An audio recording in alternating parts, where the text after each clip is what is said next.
تم میں سے کوئی یہ جو مہینہ پائے ضرور اس کے روزے رکھے، اور جو بیمار ہو یا سفر میں ہو اب فلیکسیبلٹی، پہلے آرڈر روزے رکھنے ہیں، اب فلیکسیبلٹی۔ کیا خوبصورت انداز ہے قرآن کا، اب بیمار ہو یا سفر میں ہو تو اتنے روزے اور دنوں میں، یعنی بعد میں وہ روزے رکھ لے۔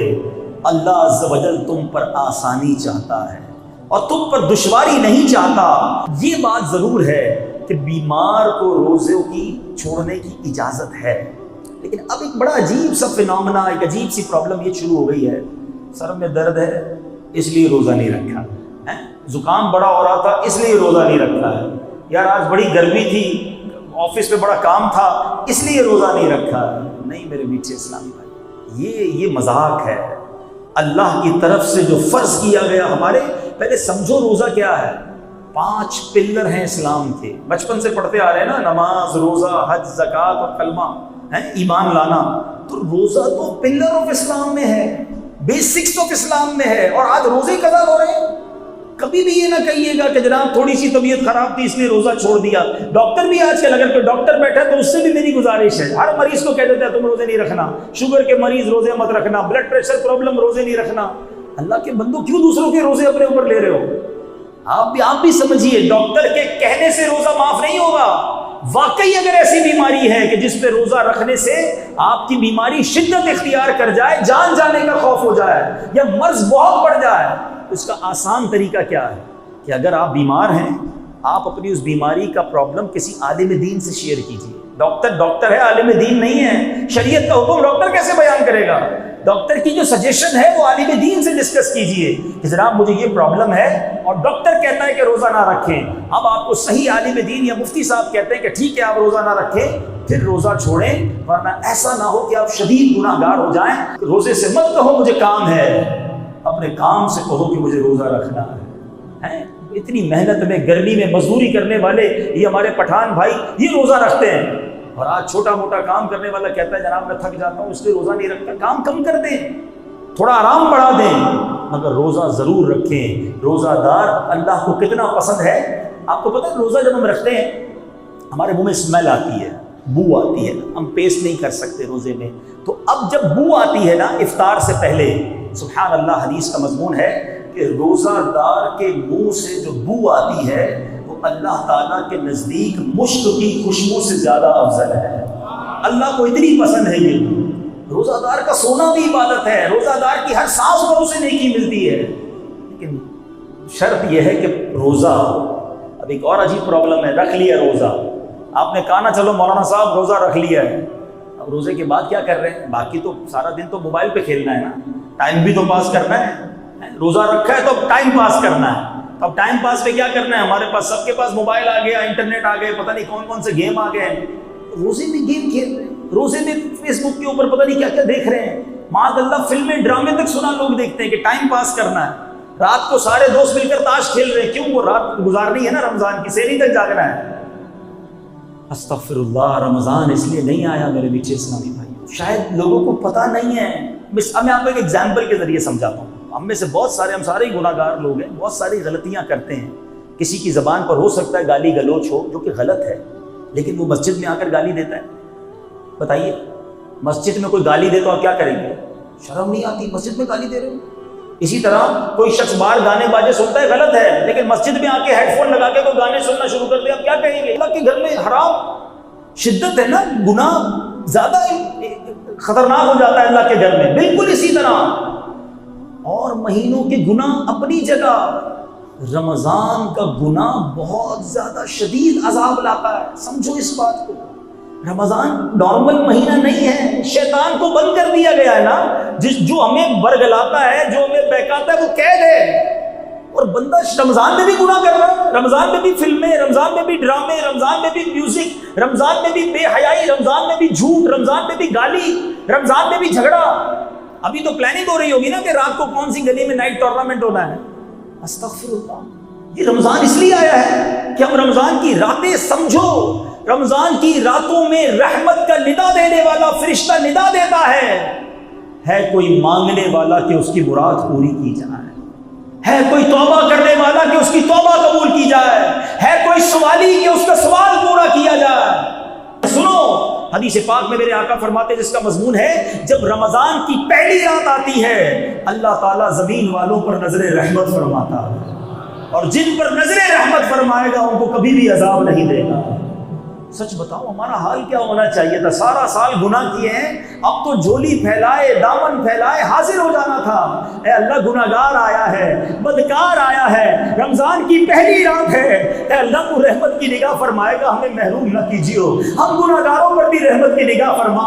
روزانہ افطار کے وقت حدیث پاک کے مضمون کے مطابق 10 لاکھ گناہگار جہنم سے آزاد کیے جائیں گے۔ ذرا بتاؤ تو صحیح، 1 بلین گناہگار بخشے جا رہے ہیں۔ افطار کے وقت میرا ایٹیٹیوڈ کیا ہونا چاہیے تھا؟ سارے گھر والے دسترخوان پر بیٹھتے، ہاتھ اٹھتا، آنسو بہتے کہ اے اللہ آج بھی 10 لاکھ بخشے جائیں گے، مالک آج بخشے جانے والوں میں میرا نام لکھ دے، میرے ان بچوں کا نام بھی لکھ دے، میرے ماں باپ کا نام بھی لکھ دے، ہمیں محروم نہ کیجیے۔ مگر ہمارا افطار میں تو افراتفری ہوتی ہے، شربت آیا نہیں آیا، پکوڑے آئے نہیں آئے، چاٹ بنا کے نہیں بنا، گھر میں ہنگامہ، الٹا اس میں بھی لڑائی۔ ہر گھر میں ایسا لگتا ہے افطار کے وقت بیوی کو برا بھلا ہی کہہ رہے ہوتے ہیں، وہ بھی انسان ہے، کمپیوٹر تھوڑی ہے بیچاری، اس نے بھی روزہ رکھا ہے، گرمی کے دن ہے، کوئی چیز کمی بیشی ہو گئی، چھوڑو ساری چیزیں، آؤ بیٹھو اور دعا مانگو، یہ مانگنے کا وقت ہے۔ لیکن ٹوٹلی مائنڈ چینج ہے ہمارا۔ رمضان کہ اگر ہم تھورلی ایٹ اے گلانس اگر دیکھیں کہ رمضان کی تیاری کیا ہو رہی ہے اس وقت، چلے صرف کراچی پر نظر دوڑاتے ہیں تو نکلے ذرا روڈوں پر، جتنے سپر اسٹور ہیں اس پہ آپ کو لائنیں نظر آئیں گی، گاڑی پارکنگ کی جگہ نہیں ہے۔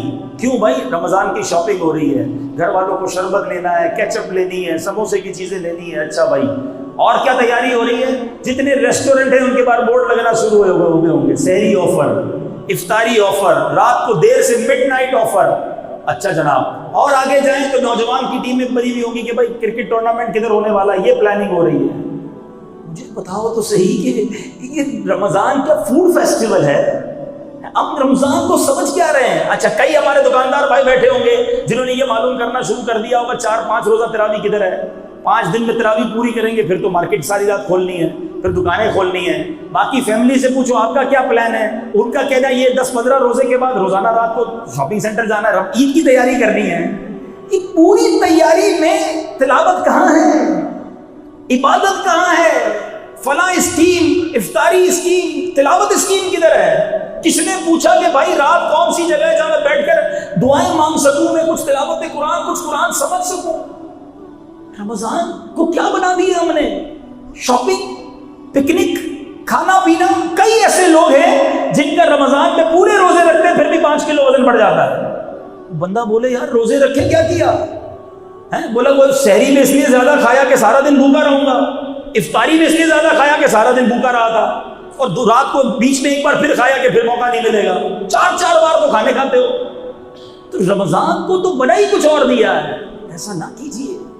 پیارے آقا علیہ الصلوۃ والسلام کے بارے میں بتاتا ہوں، نبی پاک کا رمضان کیسے ہوتا تھا۔ سب سے بہتر تو نمونہ وہی ہے نا ہمارے پاس۔ آؤ پیارے آقا کا آپ کو شیڈیول بتاتا ہوں، نبی پاک کیسے رمضان گزارتے تھے۔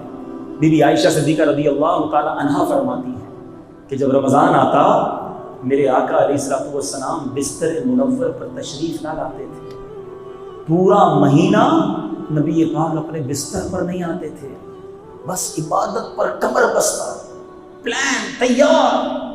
کہتی رنگ مبارک تبدیل ہو جاتا تھا، پیارے آقا کا رنگ متغیر ہو جاتا تھا، خوف خدا طاری رہتا تھا، رات رات بھر دعائیں کرتے، گر گڑاتے۔ نبی پاک بستر چھوڑ دیتے اور ہم بستر چھوڑنے کے لیے تیار نہیں ہوتے رمضان میں۔ لک ایٹ دا ڈفرنس، اتنا سوتے ہیں۔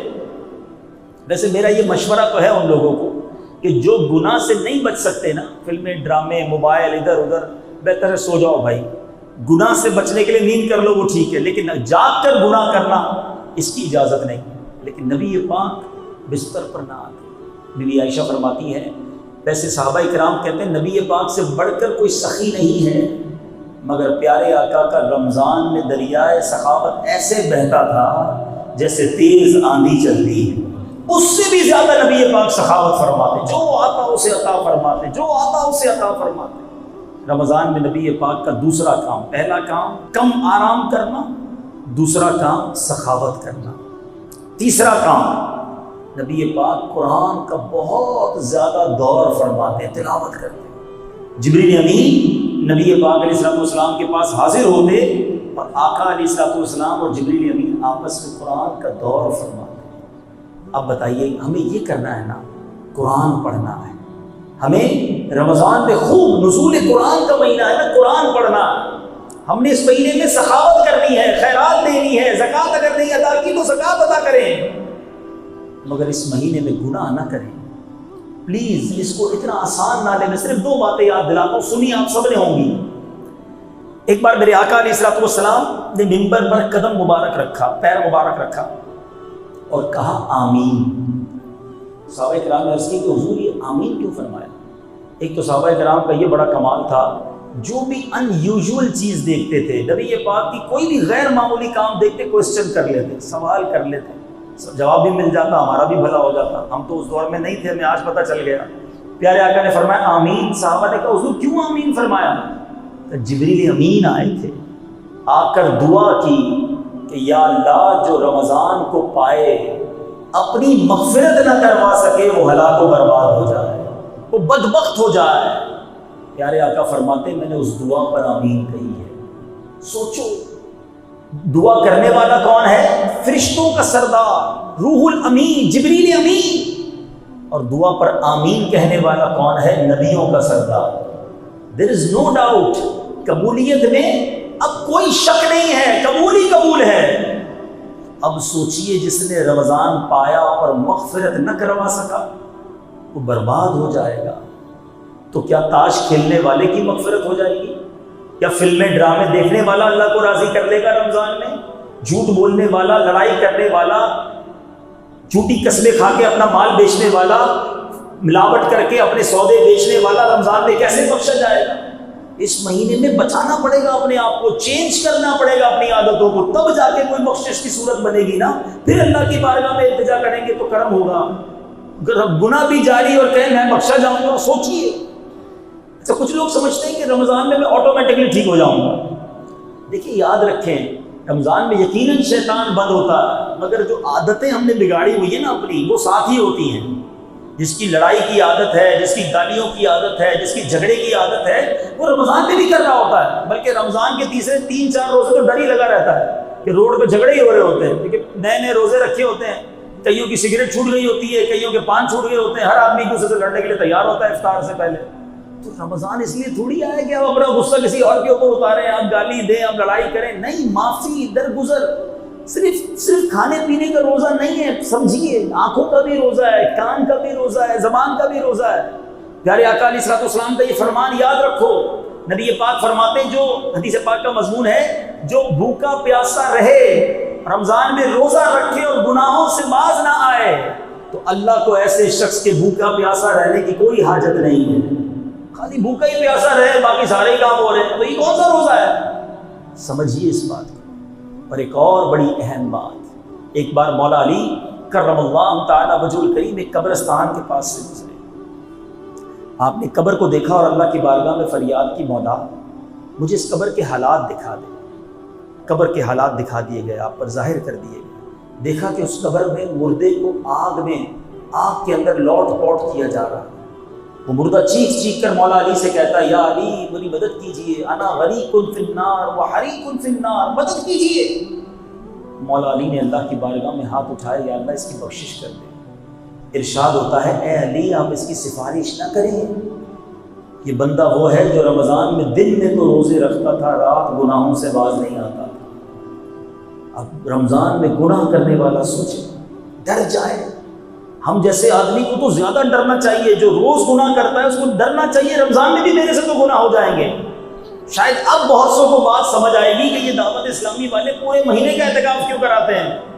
یہ بہت کمال کی سوچ ہے کہ بلا شیخ طریقت امیر اہل سنت کی، گناہ سے بچنا بڑا مشکل ہے۔ اگر گناہ سے بچ کے رمضان گزارنا ہے تو بہترین طریقہ یہ ہے کہ پورا مہینہ ہی اعتکاف میں بندے ہوئے بیٹھ جائے، اللہ کے گھر میں بیٹھ جائے، امید ہے گناہ سے بچ جائے گا اور خوب عبادتیں کر لے گا۔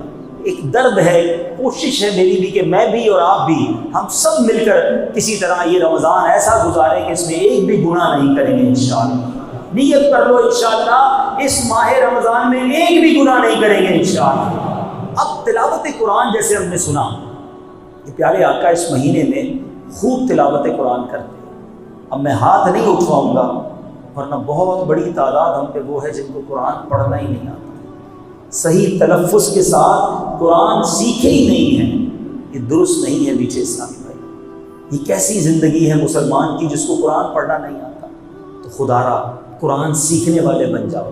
کوئی بات نہیں, جتنی بھی عمر ہو گئی ہے, سفید داڑھی ہو گئی, کوئی بات نہیں, ہمت کریں, بغیر قرآن سیکھے دنیا سے نہیں جانا.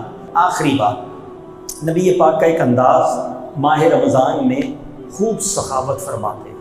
تو آپ سے بھی گزارش ہے, خوب سخاوت کیجیے گا, کنجوسی نہ کیجیے, زکوٰۃ بھی پوری دیں. ایک بڑے دکھی دل سے آج میں یہ بات کر رہا ہوں کیونکہ ہمارا بہت سامنا رہتا ہے, ملاقاتیں رہتی ہیں لوگوں سے. یہ پہلے نہیں دیکھنے کو ملتا تھا مگر اب ایسا فیل ہوتا ہے کہ بڑی تعداد اپنی زکوٰۃ پوری ادا نہیں کرتی. یاد رکھیے میٹھے اسلامی بھائی, یہ مال کا میل ہے. زکوٰۃ نہ دے کر آپ اپنے پورے مال کو میلا کر رہے ہیں. یہ مال عذاب ہو جائے گا, یہ مال بیماریاں لائے گا, یہ مال کیسے چلا جائے گا آپ کو پتہ بھی نہیں چلے گا. آپ اگر چاہتے ہیں آپ کا مال سیکیور رہے, آپ کا مال بڑھتا رہے, آپ کے مال کی حفاظت ہو, حدیث پاک میں میرے آقا فرماتے ہیں زکوٰۃ دے کر, حدیث کا مضمون ہے زکوٰۃ دے کر اپنے مال کو مضبوط قلعوں میں قید کر لو, یعنی اپنے مال کو سیکیور کر لو. تو پوری حساب لگا کر پورے 2.5% آپ کو زکوٰۃ دینی ہے. کچھ زیادہ دے دیں, کم نہیں ہونی چاہیے. اور یہ فیلنگ مت لایا کرو ہو اتنے سارے زکوٰۃ کے بن گئے, اتنے سارے پیسے نکل جائیں گے. 10 لاکھ روپے جس کی زکوٰۃ بنتی ہے اس کو ٹینشن شروع ہو جاتی ہے. اللہ کے بندے تجھے 10 لاکھ کی ٹینشن ہے, اللہ نے 4 کروڑ دیے تو 10 لاکھ بنے ہیں نا. شکر ادا کر اللہ کا, جس کی جتنی زیادہ زکوٰۃ بن رہی ہے اس کی ٹینشن اتنی بڑھ رہی ہے, اس کا تو شکر بڑھنا چاہیے تھا. اللہ تو نے مجھے دینے والا بنایا, مانگنے والا نہیں بنایا ہے. ذرا سوچو نا, آپ زکوٰۃ جس کو دے رہے ہیں آپ بھی اس کی جگہ ہو سکتے تھے, میں بھی ہو سکتا تھا.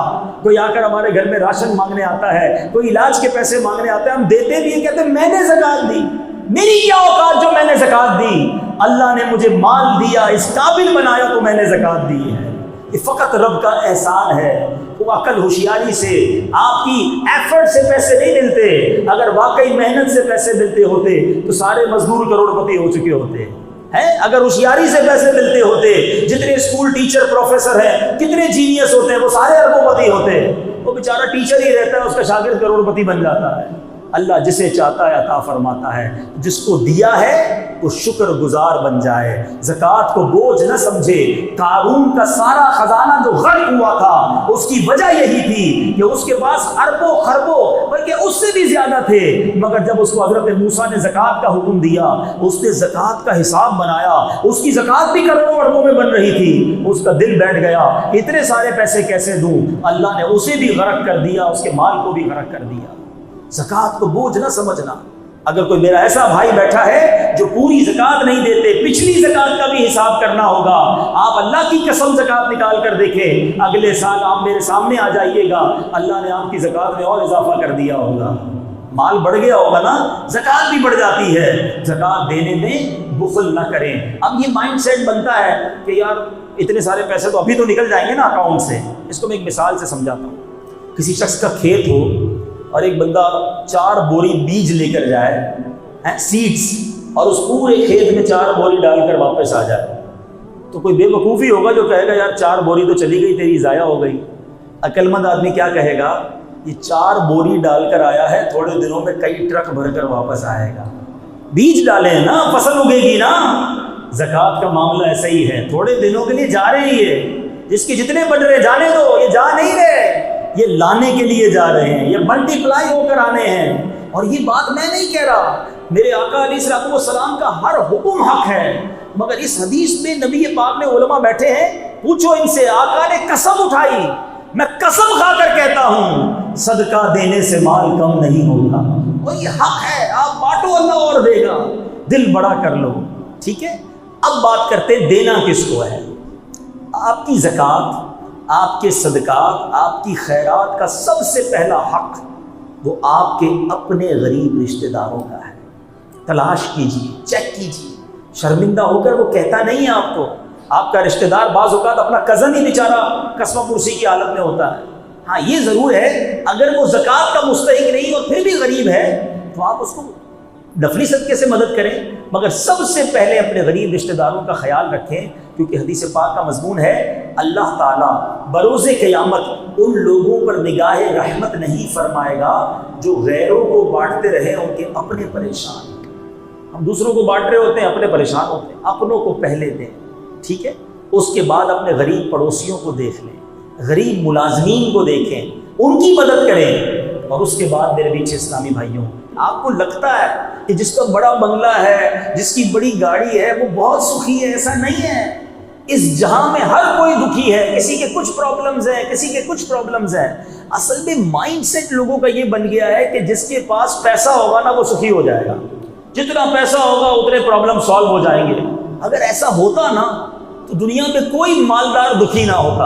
آپ کا تجربہ نہیں ہے، ہمارا تجربہ ہے۔ ہم دنیا میں روز لوگوں سے مل رہے ہوتے ہیں، بڑے بڑے گھروں میں جاتے ہیں، یقین کریں کبھی کبھی اتنے بڑے گھر میں رہنے والا جب کان میں اپنا پرابلم بتاتا ہے نا تو ہم اللہ کا شکر ادا کرتے ہیں کہ یا اللہ اس سے زیادہ ہمیں سخی بنایا ہے۔ اتنے دکھ ہوتے ہیں، اتنی پریشانیاں ہوتی ہیں، اتنی بیماریاں ہوتی ہیں، کبھی بچوں کے غم ہوتے ہیں، کبھی بے اولادی ہوتی ہے، کبھی نیند نہیں آ رہی ہوتی ہے، کبھی مال چھننے کا خوف ہوتا ہے، کبھی اغوا ہونے کا خوف ہوتا ہے۔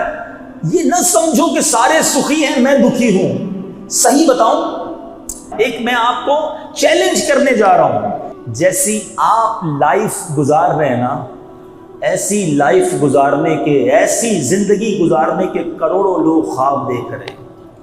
جی جناب، ٹھیک ہے آپ بیمار ہیں، ٹھیک ہے آپ غریب ہیں، آپ میں سے کوئی قرضے میں بھی آیا ہوگا، کوئی ایسا بھی ہوگا جو کرائے کے گھر میں رہتا ہوگا، میرا کوئی ایسا بھائی بھی آیا ہوگا جس کے پاس کنوینس نہیں ہوگا، اور وہ سوچ رہا ہوگا کہ کیا ہو گیا مولانا صاحب کو، کہہ رہے ہیں میری جیسی زندگی گزارنے کے خواب۔ جی جناب، جو لائف آپ گزار رہے ہیں، آپ جیسی زندگی گزارنے کے خواب کروڑوں لوگ دیکھ رہے ہیں۔ اب میں ثابت کرتا ہوں کیسے۔ آپ اور میں سب چل کر مسجد میں آئے، کئی ایسے ہیں جو چل ہی نہیں سکتے ہیں۔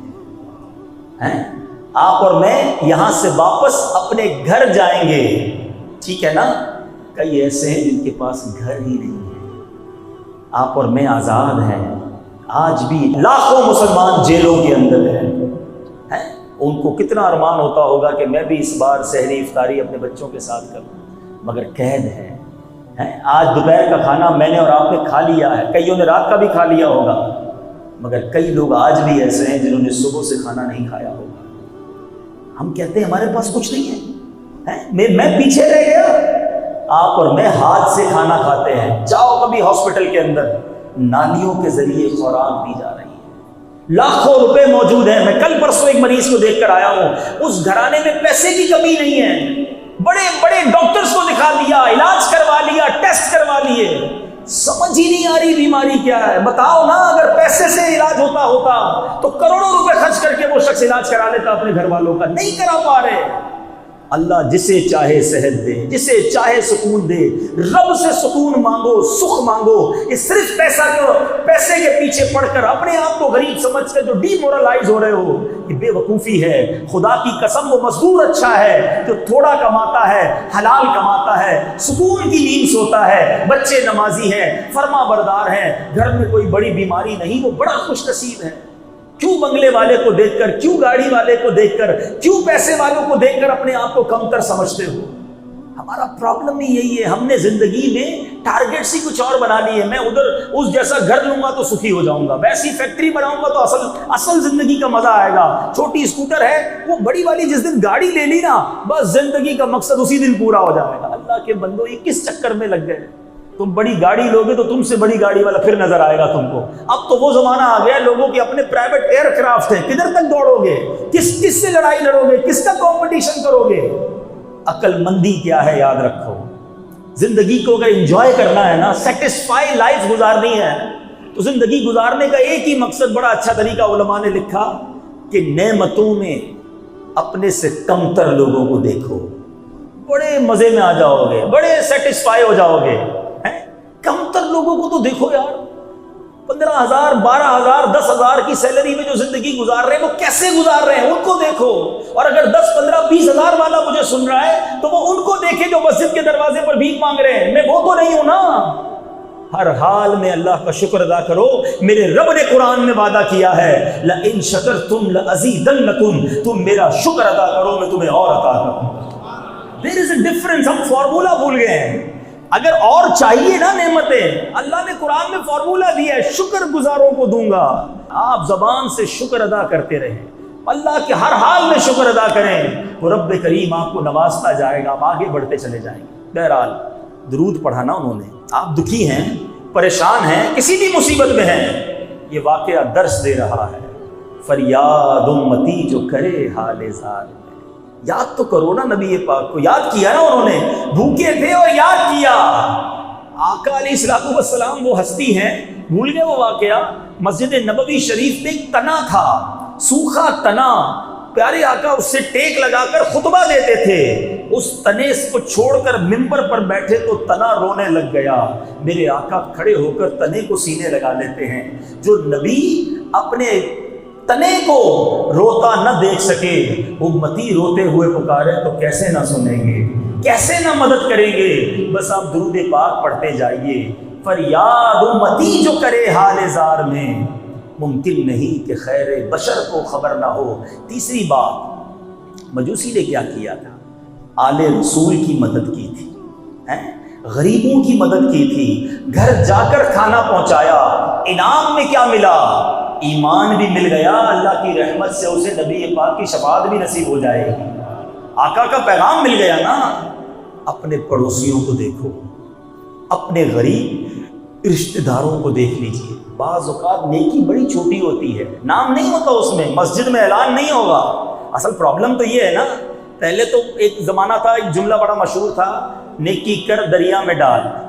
آج ہے نیکی کر فیس بک پہ ڈال. ہر بندے کا اپنا پیج ہے، ہر بندے کو ہر نیکی دنیا کو بتانی ہے. امام صاحب کو بھی اسپیشل، ایک تو میرے کو آج تک سمجھ نہیں آیا، امام صاحب کو کان میں بولیں گے اسپیشل والی دعا کرنا. وہ اسپیشل والی دعا کون سی ہو؟ دعا ہی ہوتی ہے بھائی. پیسے دیے نا مسجد میں، افطار کے دیے، پنکھے لگوائے ہیں، کارپیٹ بچھوائے، تو نام لے کر دعا ہونی چاہیے کہ جناب حاجی صاحب نے کارپیٹ بچھوایا ہے، فلاں حاجی صاحب نے پنکھے لگائے. یہ نام یہاں ہوتا ہے. لیکن کسی غریب کے گھر جا کر اس کو کھانا کھلا دو، اس کی مدد کر دو، جو وہ دعا ملے گی نا، وہ جو خوشی اس کے دل سے نکلتی ہے اور پھر جو دعا نکلتی ہے وہ کیسی مقبول دعا ہے. سبحان اللہ. خاص طور پر اس واقعے سے ایک اور سبق مل رہا ہے، آل رسول کی خدمت. اگر آپ کی سراؤنڈنگ میں، آپ کے ملازمین میں، آپ کے دوستوں میں، آپ کے قریب اگر سید زادے ہیں، ایک بڑا عجیب کانسیپٹ ہے یار، یہ سید زادے نا، ان کو زکوٰۃ نہیں لگ سکتی. بھائی زکوٰۃ نہیں لگ سکتی اس کا مطلب یہ تھوڑی ہے کہ مدد بھی نہیں کرنی ہے. سید زادے کو مال کا میل ہے زکوٰۃ، اس لیے نہیں دینا. یہ اتنی پاکیزہ ہستی کی رشتہ داری میں ہے کہ ان کو اچھا مال، پاکیزہ مال پیش کریں. ساری دنیا کو زکوٰۃ بانٹیں گے، سید زادے کو کچھ بھی نہیں دیں گے کیونکہ ان کو زکوٰۃ نہیں لگتی، تو بھوکے مار دیں گے کیا سید زادے کو؟ ان کو ایکسٹرا خدمت کریں. سرکار کی آل ہے، ان کی خدمت کرو گے تو نبی پاک کا فیضان نصیب ہوگا. شعر تو سارے ہی جھوم جھوم کر پڑھتے ہیں کہ تیری نسل پاک میں ہے بچہ بچہ نور کا، تو ہے عین نور، تیرا سب گھرانہ نور کا. سچی بات بتاؤں، اپنی روزی کا ہو سکے نا، یا اپنے منافع کا ایک چھوٹا سا حصہ، بلکہ 1% ہی کیوں نہ ہو، تو آل رسول کے لیے الگ کیا کہ یہ بس اس پیسے سے صرف سید زادوں کی خدمت کروں گا، نبی پاک کی آل کو تلاش کر کے جو غریب ہیں ان کی ہیلپ کروں گا. آپ سوچو تو صحیح، آپ کن کی خدمت کر رہے ہو، کس نسبت سے کر رہے ہو. جب نبی پاک ملاحظہ فرمائیں گے تو آپ کی جھولی کیسے بھریں گے، آپ کے کام کیسے سیدھے ہو جائیں گے. تو بات ساری اچھی نیت کی ہے. تو بہرحال درود پاک ایک ایسا وظیفہ ہے میٹھے اسلامی بھائی، آپ کسی بھی پرابلم میں ہوں گھبرائیں نہیں، درود پاک کو شروع کیجئے اور پڑھتے رہیے. پھر دیکھیں آپ فیل کریں گے آپ کے سامنے سے مشکلیں کیسے حل ہو رہی ہیں، آپ کے پرابلم ٹھیک ہونے لگ جائیں گے، برڈن آپ کا جو ہے وہ ریلیز ہونے لگ جائے گا. اللہ تعالیٰ مجھے اور آپ کو کثرت کے ساتھ درود پاک پڑھنے کی توفیق عطا فرمائے.